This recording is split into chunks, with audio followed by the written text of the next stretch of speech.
Burnout doesn't mean you're weak. It just means something is wrong. Yes, pag nagbo-burnout ka na, nararamdaman mo na mas madalas late sign na yan na may nangyayari sa isip mo, sa katawan mo, at sa buong pagkatao mo na merong mali. When something is wrong, your body will react to it. Either it's been trained to do so, or you are just activating your survival instinct. Pag nababurnout ka, meaning your body is undergoing negative stress.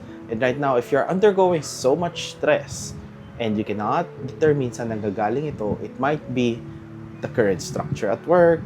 You have to define where it's coming from. When I was in corporate, burnout happened because I was having too much of allergy attacks even just by going into the office.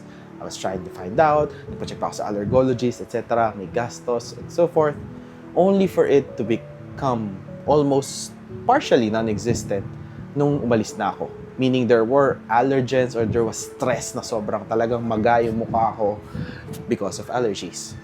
Maybe it's different for you, but maybe you also have to check ano nga ba ang signs ng burnout mo. Comment down burnout kung gusto nyong papag-usapan natin to.